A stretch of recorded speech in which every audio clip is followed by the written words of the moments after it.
Hey there everybody! This week I am working on an underpainting. So I have been doing a little bit of variation and playing around with some new possibilities with, creating a stain of color like you see on this painting here. So I guess it would be kind of like a second layer. The way that I produce the work is always building up in layers, and I'm really interested in creating that kind of complex space. I'm working with overlapping nature, and I'm just kind of like interested in being a little bit more kind of abstract, but I have a tendency to want to go very detailed or get like, I don't know, kind of tight with those little elements of it. But I find if I'm overlaying that, I can kind of, I don't know, trick myself a little bit or just force myself to look at it in a more abstract way in terms of, value, line, shape, color.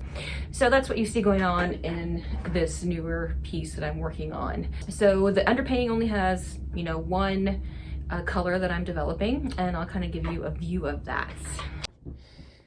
So for those of you that might be new to the painting process, an underpainting is really just an initial layer of paint that's applied to a ground, and it serves as a basis for the subsequent layers of paint. So underpaintings are often monochromatic and help to really define, color and value in a painting. So this technique was actually pretty popular during the Renaissance in Italy, which is a location that I take students to for study abroad every other year.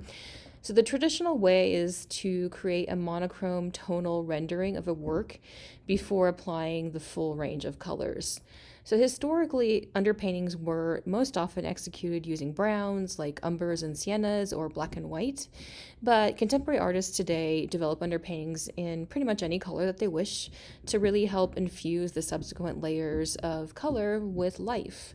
So the underpainting is a fairly complete tonal rendering of the subject matter of the painting. So really this allows you to concentrate entirely on the tonal relationships of the composition without having to worry about, other aspects of the work during its beginning stages. So this is the piece I've been sorting through during my painting session today. You can see my palette out and ready. So I'm starting to, paint in different elements into this photograph that I took. So the pattern that you see here is all hand painted, and then I'm kind of like playing around with the underpainting and just getting a rough sense of what I want to add into the piece. So it's this area up here further that I haven't quite gotten to yet, but I can give you an idea of how that's going to look. I'm pretty excited about how it's developing, playing around with transparencies and different ways of dealing with color.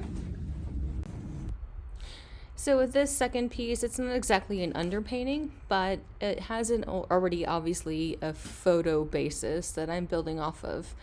So what I'm doing at this stage is really just roughing in the additional elements that I want to include in the work. So with each one of these pieces, I'm just trying out something different. So the first one was painting, this one has a digital image as a base, and the last one's going to be more drawing based. And so what I'm doing is giving you a view of that.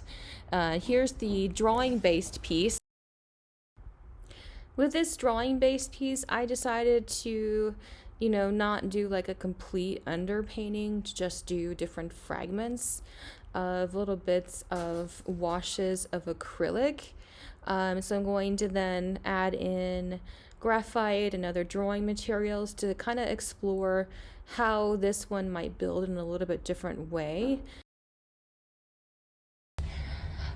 So this is the wood panel I've been working on. I started kind of a rough underpainting / drawing in acrylic, just a few lines to suggest some things. I've been working from that digital image that I developed. I work with digital sketches, and with this one I'm just trying to keep it a little bit more loose and open. And with this I'm just going to start to stain the surface, kind of like I was doing with some previous pieces, but these are kind of more experimental fun things that I'm trying out just as a different way to see, how a painting might start, how it might develop in a little bit different way, to kind of mix things up for my own self and my own process. My favorite red acrylic is golden, actually. That this is also coated with an absorbent ground, which is super great for washes and things like this that I'm going to be doing, which are kind of thin and sort of watercolory. You'll see me pull up the paint and use a lot of moisture and liquid in order to create elements that will kind of start to dry up on their own and create these reticulation marks that I think that I'll try to incorporate into the works as well. So should be fun. So with this piece, you can see me using the digital image, kind of digital sketch that I created as a reference, just loosely to add in some abstract areas of color, washes, and just playing around with a different way of creating a base to a painting.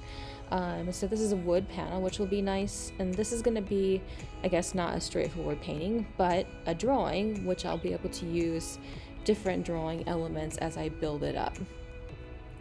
So the exciting thing, and the reason that I wanted to show you these 3 different works is to just give you an idea of like the massive number of ways that you can think about how to start a painting, and there's so many options for you as an artist and different creative ways to deal with your work.